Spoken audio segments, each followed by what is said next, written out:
Bismillahirrahmanirrahim.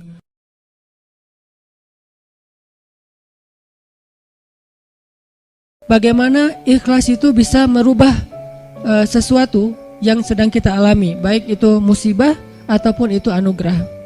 Kemudian bagaimana cara kita menjadi seseorang yang mukhlis, sampai ke derajat tertinggi dari mukhlis itu adalah mukhlas. Jadi ada mukhlis, ada mukhlas. Orang mukhlis adalah orang yang sedang belajar menjadi ikhlas. Orang mukhlas, orang yang udah ikhlas banget. Jadi orang yang mukhlas itu gak ada bedanya antara dipuji sama dicelah. Itu mukhlasin. Ketika dia posting sesuatu, likersnya banyak atau malah hatersnya banyak, buat dia gak ngaruh. Itu mukhlasin. Gak gara-gara dia yang nge-like dan komen positifnya disanjung banyak jadi dia semangat, terus giliran di hate sama orang lain, dicela sama orang lain, dia jadi kayak pundung gitu. Ini berarti sedang belajar mukhlis. Orang mukhlas gak ada bedanya bagi dia antara emas dan batu. Sama di mata dia antara emas dan batu. Orang mukhlas sama di mata dia antara pujian dan celaan. Orang mukhlas sama di mata dia antara orang yang membalas kebaikannya atau justru mengkhianati kebaikannya. Dia tetap menolong orang tersebut. Ini mukhlasin, derajat tertinggi dari mukhlisin. Sehingga para anbiya kayak Nabi Yusuf, Nabi Musa, Allah menyebutnya mereka adalah mukhlasin. Wadhkur fil kitabi Musa innahu kana mukhlasan wa kana rasulan nabiyya. Salah satunya. Coba kalian ingat kisah tentang Musa. Musa adalah seorang hamba yang mukhlason, mukhlas banget, yang udah gak ada bedanya dipuji orang, dicela orang, diikuti orang, ditinggalkan orang, buat dia gak beda. Dia tetap berbuat baik, dia tetap taat kepada Allah. Gak ada bedanya ketika dia berhijrah, kemudian hijrahnya ini menguntungkan atau hijrahnya ini menjadi ujian. Dia tetap berhijrah karena dia tahu hijrah itu baik. Dia tetap jujur karena jujur itu baik. Gak ada bedanya ketika dia jujur menguntungkan atau jujur malah jadi ujian. Saya gak bilang merugikan ya, karena jujur gak mungkin rugi, taat gak mungkin rugi, taubat dan hijrah gak mungkin rugi, cuman ujian. Buat dia kalau tahu itu baik ya dia lakukan. Mau untung, mau jadi ujian, ya buat dia pokoknya lakuin aja. Ketika dia misalnya dalam sebuah transaksi gitu, dia jual beli mobil. Kadang-kadang gara-gara terlalu jujur, apalagi jual beli mobil second gitu, kalau jujur resikonya kan agak susah cari untung nih. Dia bilang ini tangan pertama, karena emang belum berubah nama, tapi udah tangan ketiga padahal. Dia bilang ini belum pernah kecelakaan, mobilnya sehat banget. Kalau yang masih modelnya analog malah bisa diulik supaya kilometernya dikurangin. Gak tahu kalau yang digital. Artinya dia gak jujur demi dapat untung besar. Nanti untuk less guilty dia akan bantu anak yatim, panti asuhan, bikin tasyakur bin ni'mah di rumah kayak gitu kan. Ini proyek kecil, apalagi proyek besar. Ketika dia udah main dalam sebuah event, udah main dalam sebuah proyek-proyek pemerintah yang angkanya udah MM-an, dia susah untuk jujur. Lalu setelah dia nggak jujur dapat untung supaya sedikit less guilty-nya, dia bantu pesantren, panti asuhan, bangun masjid atau tasyakuran di rumah, ngundang anak yatim. Nah, sekarang kita coba kembalikan lagi, bukan itu yang disebut orang soleh. Orang soleh itu adalah ketika dia taat kepada Allah dalam keadaan sarra au dharra, dalam keadaan senang atau dalam keadaan susah, dan itulah mukhlasin. Alladzina yunfikuna fis sarra'i wad dharra. Orang yang tetap membantu orang lain. Yunfik itu kan bukan hanya ngeluarin duit ya, tapi inti dari yunfik atau infak itu adalah ngebantu orang. Kalau kita ngeluarin duit tapi nggak membantu orang, itu namanya juga yunfik, tapi yunfik untuk dirinya. Karena infak dalam bahasa Arab itu mengeluarkan harta. Cuman identiknya mengeluarkan harta di sini artinya bantu orang lain. Dia tetap bantu orang lain fis sarra au dharra. Fis sarra ketika dia lapang rezekinya, au dharra ketika dia juga lagi terlilit hutang, dia juga lagi susah. Dia juga belum makan tapi ngasih makan orang lain. Ini ringan. Yang berat itu adalah ketika ujiannya perasaan. Dia tetap bantu orang itu walaupun orang itu mungkin melupakan kebaikan dia. Dia tetap bantu orang itu walaupun orang itu adalah pernah nge-unfollow dia. Dia bantu orang itu walaupun orang itu ngeblok dia. Yang lebih berat lagi, dia bantu orang itu walaupun orang itu pernah mutusin dia. Dan saya juga belum kalau itu. Masih mukhlisin, belum mukhlasin. Mukhlisin lagi belajar ikhlas, belum benar-benar jadi orang yang ikhlas. Bisa nggak kita ngelakuin satu kebaikan tanpa lagi membedakan antara efek dari kebaikan itu nguntungin atau justru menjadi ujian. Nah ini kalau udah nggak ngaruh lagi efek itu, insya Allah kita udah menjadi hamba yang mukhlason. Kalau yang mukhlason, maka setan udah nggak bisa lagi nggodain kita. Karena ketika setan berakad dengan Allah setelah Allah memarahinya gara-gara nggak mau sujud kepada Adam, kemudian kata setan, akan saya goda hamba-hambamu selama saya masih ada di dunia, kecuali hambamu yang mukhlason. Itu nggak bisa digoda sama setan. Kenapa? Mau goda pakai apa? Udah nggak ada bedanya di dia antara nikmat dunia dengan ujian dunia. Dia cuma tahu ini taat, ini baik, ini halal, dia kerjakan. Mau itu untung, mau itu jadi ngerugiin dia dalam tanda petik, mau itu malah buat orang meninggalkan dia lakukan dengan akhlak yang tetap santun. Ini yang kita belajar dari menjadi seorang hamba yang ikhlas, menjadi seorang hamba yang mukhlas, sampai akhirnya kita lebih mudah melakukan kebaikan. Kayak misalnya kan ujian buat kita tuh kadang di keluarga aja. Ada anak yang bilang, Ustadz, memang masih pantas saya berbakti sama ayah yang dulu pernah ninggalin saya, nggak nafkahin saya, zalim sama saya, pernah nyakitin fisik saya, dan segala macam. Kan ada pertanyaan gitu kan kita sebagai anak. Padahal nggak usah nanya gitu juga, yang namanya orang tua pasti berjasa dalam hidup kita. Dan sepanjang hidup kita berbakti kepada mereka, itu belum bisa ngebayar satu aja pengorbanan mereka untuk kita. Sama kayak seorang istri kepada suami, begitu juga anak kepada orang tua, tanpa bertanya gitu, apalagi sampai nanya. Kalau sampai misalnya kita berpikir, ayah saya pernah zalim sama saya, ibu saya pernah zalim sama saya dengan berbagai macam kasus, maka jawabannya kalau dari angle konten kita malam ini, mau jadi orang yang mukhlas atau mau jadi orang yang pamrih. Kalau mau jadi orang yang mukhlas, gak ada bedanya, asalkan itu adalah berbakti kepada orang tua. Apapun orang tuanya, mau orang tuanya baik atau menurut dia gak baik, yang namanya Allah suruh berbakti, ya saya berbakti. Orang saya kan ngelakuinnya karena Allah, berakatnya kepada Allah, bukan kepada makhluk. Itu kan inti dari ikhlas, berakad dengan Allah, bukan berakad dengan makhluk. Kalau berakad dengan Allah maksudnya apa? Berarti kita minta rewardnya dari Allah, minta apresiasinya dari Allah, minta kebaikannya dari Allah, bukan dari makhluk. Yang kita harapin like dari Allah, yang kita harapin di-repost oleh Allah.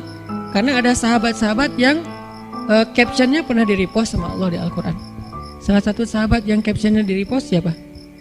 Umar bin Khattab, 3 kali di-repost oleh Al-Quran. Itu keren banget, sampai ada sahabat captionnya dia di-repost oleh Al-Quran. Jadi ayat itu mengulang kembali kata-kata Umar.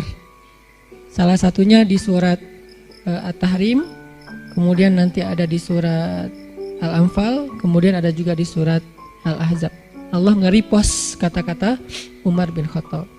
Ini menunjukkan bahwa ikhlas banget, yang diharapin adalah reward dari Allah, apresiasi dari Allah, anugerah dari Allah, hadiah dari Allah, kebaikan dari Allah.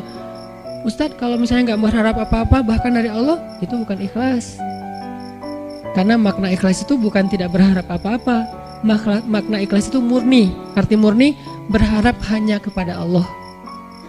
Karena kalau sampai kita nggak berharap surga, nggak berharap dibebaskan dari azab neraka, nggak berharap dibantu oleh Allah, itu bukan ikhlas. Itu apa Ustadz? Itu istaghna. Ini ada sedikit yang harus kita perbaiki dari persepsi tentang makna ikhlas. Apa bedanya ikhlas dengan istaghna?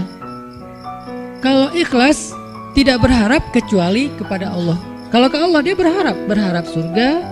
Allah sendiri yang menjanjikan kan? Wa'adallahu alladhina amanu, misalnya wabashshiril ladzina amanu wa amilus solihat anna lahum jannat. Ayat kayak gitu kan banyak banget di Al-Qur'an ya. Allah menyediakan untuk mereka ampunan, Allah menyediakan untuk mereka surga, Allah menyediakan untuk mereka kebaikan. Wa may yattaqillaha yaj'al lahu makhraja wa yarzuqhu min haitsu la yahtasib, yukaffir anhu sayyiati wa yu'dhim lahu ajra, yaj'al lahu min amrihi yusra. Ayatnya banyak banget. Kalau Allah udah nawar-nawarin terus kita bilang, "Dah saya mah enggak butuh itu." Itu namanya istaghna. Istaghna arti bahasanya merasa enggak butuh. Terjemahan lebih umumnya lagi, sombong. Jadi kalau kita nggak berharap apa-apa ke Allah, justru Allah tuh nggak suka. Bukan Allah salut, hebat ya hamba ini ya, ngelakuin kebaikan nggak berharap apa-apa. Enggak, itu Allah nggak suka. Kalau kita ke teman, kita suka. Karena ketika dia berharap sesuatu ke kita jadi beban. Kalau Allah tuh nggak jadi beban. Jangan samakan Allah dengan makhluk. Ketika kita berharap terus Allah jadi beban. Ntar dulu saya mau cuti, kenapa? Bebannya banyak banget, semua orang berdoa ke saya. Kan nggak gitu Allah. Masa ketika kita berdoa Allah jadi beban? Bukankah Allah berfirman, kulla yaumin huwa fi sya'an. Setiap hari Allah sibuk, walaupun sibuk wala ya'uduhu hifdzuhuma. Allah enggak pernah kerepotan. Wala ya'uduhu hifdzuhuma. Allah enggak pernah kerepotan untuk memelihara, menjaga dan memberikan hak huma, langit dan bumi dan apa yang ada di dalamnya. Jadi ikhlas itu bukan enggak berharap apa-apa, teman-teman. Ikhlas itu tidak berharap kecuali kepada Allah saja. Ke Allah berharap surga. Ya Allah beri saya surga. Sampai Nabi bilang, kalau kalian minta surga, mintalah surga Firdaus yang paling tinggi. Jadi puncaknya Firdaus. Apakah Nabi kurang ikhlas? Bukankah ikhlas kita belajarnya dari Nabi? Adakah yang lebih baik ikhlasnya daripada Nabi? Tidak ada. Bahkan para anbiya pun belajarnya kepada Rasulullah seandainya mereka sezaman. Bukti mereka Nabi lebih baik dari mereka apa? Semua Nabi itu nggak mention Nabi Muhammad. Semua Nabi, dari mulai Nabi Adam, Nuh, apalagi Rasul ya, Nuh, Musa, Ibrahim, semua Nabi dan Rasul pernah mention tentang @Muhammad_Abdullah. Semua pernah mention di postingan mereka. Bahkan banyak kayak Musa sering, Nabi Ibrahim bahkan dalam doa-doa beliau nggak mention Nabi kan. Sehingga Nabi Muhammad itu udah dikenal dari sejak zaman Nabi Adam. Kapan ya Muhammad datang? Lewat satu zaman, belum muncul. Lewat zaman kedua, kapan ya Muhammad yang dimention itu datang? Jadi setiap umat yang soleh pasti nungguin Rasulullah loh. Umat Nabi Adam nungguin Nabi Muhammad, umat Nabi Nuh nungguin Nabi Muhammad. Tapi mereka tahu bahwa Nabi ini akan muncul, cuman gak tahu kapannya. Ternyata beruntungnya kita, beliau muncul dan kita menjadi umatnya. Yang pengen jadi umat Nabi Muhammad itu bukan cuma kita, teman-teman. Semua umat Nabi itu pengen jadi umat Nabi Muhammad. Walaupun mereka gak bilang, aduh nyesel jadi umat Nabi Musa. Gak gitu juga sih. Mereka menghargai Musa, cuman mereka juga kayak berandai-andai punya wish gitu ya, bisa gak ya jadi umat Nabi Muhammad. Kenapa? Karena Nabi Muhammad ini paling keren, paling luar biasa. Ya Sayyidul Anam, bukan cuma Sayyidul Anbiya, Sayyidul Anam, pemimpinnya semua manusia. Bahkan malaikat juga ikut kepada Rasulullah SAW gitu. Para anbiya sholat di Masjid Al-Aqsa diimamin oleh Rasulullah SAW. Jadi nggak ada orang yang lebih baik dalam masalah agama daripada Rasul. Kalau Nabi mengajarkan kita tentang mengharapkan kebaikan kepada Allah dan itu masuk dalam bagian ikhlas, berarti kalau ada orang yang nggak mengharapkan lalu merasa paling ikhlas, ini pasti ada yang miss nih tentang pemahamannya. Enggak. Tetap berharap, ya Allah masukkan saya ke surga. Bahkan doa kita sebelum kita salam, salah satu yang diajarkan apa? Allahumma inni a'udzubika min azabi jahannam wa min azabil qabr wa min fitnatil mahya wal mamat wa min syiddatil fitnah wa min syarri fitnatil masiihid dajjal. Atau doa yang dibaca sama Bilal terus di like sama Nabi itu apa? Yang diposting sama Bilal. Allahumma inni as'aluka ridhaka wal jannah wa a'udzubika min sakhatika wan nar. Itu kan postingan Bilal ya. Yang first like-nya malah Rasulullah. Lalu yang lain pas ngeliat Rasulullah nge-like pada nge-like juga. Akhirnya malah di save gitu postingan Bilal dan dihafal. Kemudian di repost sampai zaman kita sekarang. Isinya apa itu? Meminta dan berlindung.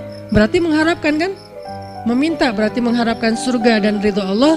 Berlindung berarti mengharapkan terbebas dari neraka dan dan kemarahan Allah. Ini berarti ikhlas. Jadi kalau kamu kenapa puasa? Biar ujian nasionalnya lancar.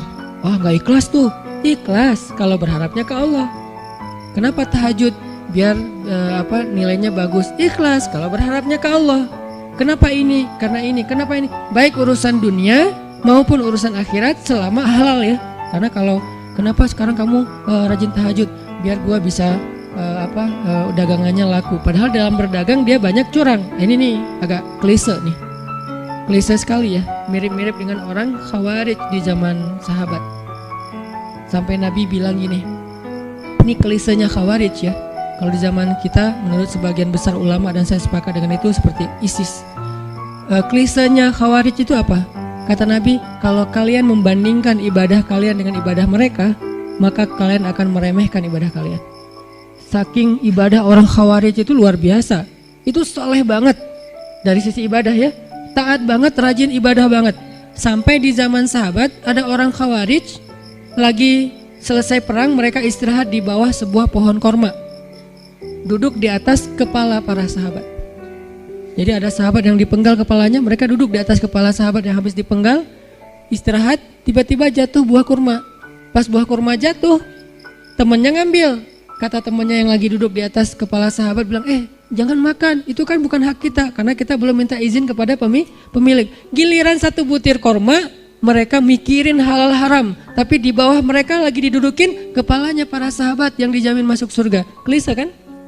Ini yang sering terjadi. Kadang-kadang kita dari satu sisi ahli ibadah, malam tahajud, siang puasa, tapi komen di sosial media masih istilahnya gibah, buka aib, apa-apa segala macam.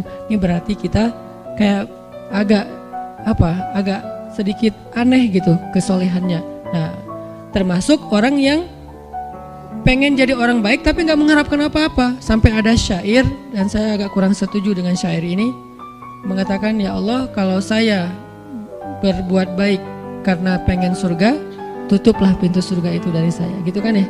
Kalau saya beribadah karena takut neraka, masukkanlah saya ke dalam neraka. Saya melakukan itu hanya karena cinta. Terkesan hub, al-khauf, dan ar-roja itu tiga hal yang bertentangan.